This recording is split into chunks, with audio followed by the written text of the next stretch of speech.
सतयुग के भगवान की जय, सतयुग के भगवान की जय।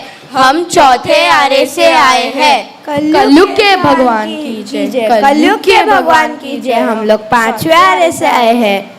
तुम्हारे भगवान कौन है? हमारे भगवान केवल ज्ञानी है। तुम्हारे भगवान कौन है?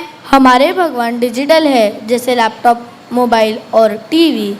हमारे ज़माने में जब भगवान उपदेश देते थे तो हमें वह सुनकर ही याद हो जाता था। हमारे ज़माने में हम भगवान की वीडियोस यूट्यूब से डाउनलोड कर स्टोर कर लेते हैं। हमारे ज़माने में भगवान की वाणी हमारे ही भाषा में सुनाई देती थी और हम समझ जाते थे। हमारे ज़माने में कोई भी भाषा हो, हम गूगल ट्रांसलेट कर और वो विथ वॉइस हमें रिप्लाई करता है। हमारे ज़माने में हम भगवान को महसूस करते थे। हमारे ज़माने में हम भगवान को ऑपरेट करते हैं। तो क्या तुम्हारे जीवन में शांति, क्षमता, संतुष्टि है? यह सब तो नहीं, लेकिन एंग्जाइटी, लोनलीनेस, न जाने कितनी बीमारियां तो ज़रूर है। चलो तुम्हें तुम्हारे ही भगवान की झांकी दिखाते हैं। बेटा बेटा बेटा बेटा, आवाज़ नहीं देती है सुनाई, आवाज़ नहीं देती है सुनाई, इसके कारण खराब हो रही है इनकी पढ़ाई। अरे मम्मी अब बस भी करो ना।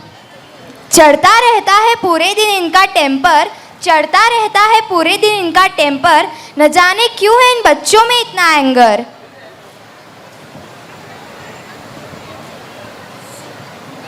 बेटा बेटा, टीवी के बिना खाना नहीं जाता, टीवी के बिना खाना नहीं जाता। मम्मी पापा से पहले मोबाइल याद आता है, मम्मी पापा से पहले मोबाइल याद आता है। जा बाहर खेलने जा। अरे क्या है मम्मी? पूरा दिन रहते हैं घर पर पड़े, पूरा दिन रहते हैं घर पर पड़े, इसलिए हो रहे उम्र से पहले बड़े।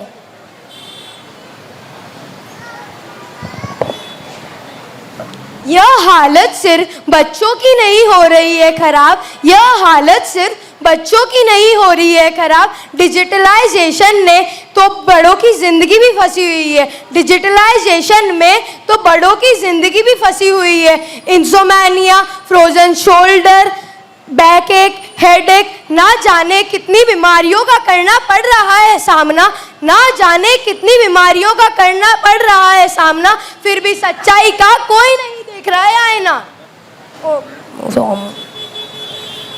लेकिन क्या करें, आज की दुनिया में जितना इम्पोर्टेंट है फेस पर स्माइल, उतना ही इम्पोर्टेंट है टीवी और मोबाइल। गलत नहीं है टेक्नोलॉजी को यूज़ करना, गलत है उसका ओवर यूज़ करना। अणुव्रत का ऐसा कोई आयाम है, अणुव्रत का ऐसा कोई आयाम है, डिजिटल के नशे से हमें मुक्ति दिलाए और उसके दुष्प्रभावों से हमें बचाए।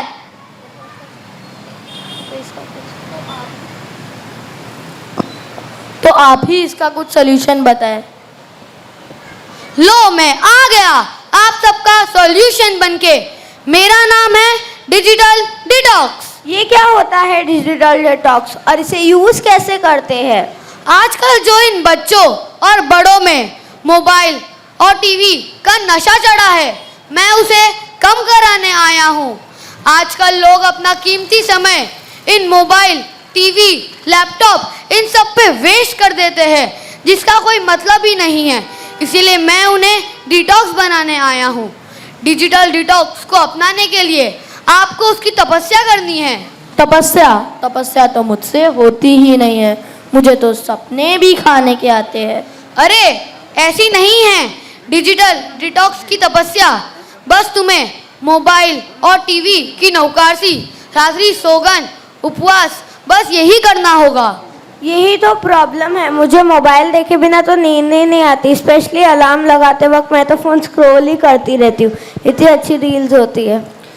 रात को सोते समय मोबाइल देखने से रात को नींद नहीं आना और आंखों की बीमारियां हो सकती है।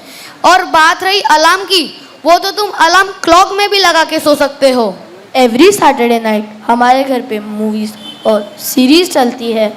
मूवीज़ और सीरीज़, इससे बेहतर है तुम अपने फैमिली और फ्रेंड्स के साथ टाइम स्पेंड करो, भगवान की बातें जानो, सीरीज के कंपेयर में भगवान की स्टोरीज पढ़ो, जिससे तुम्हारा जनरल नॉलेज भी अच्छा होगा। यही तो प्रॉब्लम है, आजकल के बच्चों को तो धर्म सीखने में इंटरेस्ट ही नहीं है और बहुत सारे माता पिता के पास तो टाइम ही नहीं है कि बच्चों को ज्ञानशाला छोड़े, उनको साधु साधियों से दर्शन करे और उनको अपने धर्म के बारे में सिखाए। मैं आप सबसे निवेदन करता हूँ कि बच्चों को अच्छे संस्कारों के लिए ज्ञानशाला भेजिए और इन इलेक्ट्रॉनिक गैजेट जैसे मोबाइल, टीवी, लैपटॉप, इन सब से दूर रखिए। और सिर्फ बच्चे ही नहीं, आप बड़े भी डिजिटलाइजेशन को अपनाइए और डिजिटल डिटॉक्स को अपनाइए और डिजिटलाइजेशन के नशे से मुक्ति पाइए।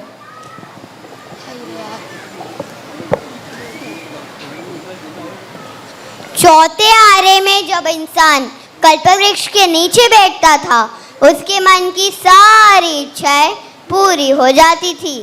वर्तमान में कल्पवृक्ष तो नहीं है, पर हम सौभाग्यशाली है कि हमारे गुरुवर कल्पवृक्ष तुल्य है। जैसे ही आपके चरणों में आकर बैठते हैं, हमारी मन की सारी इच्छाएं पूरी हो जाती है।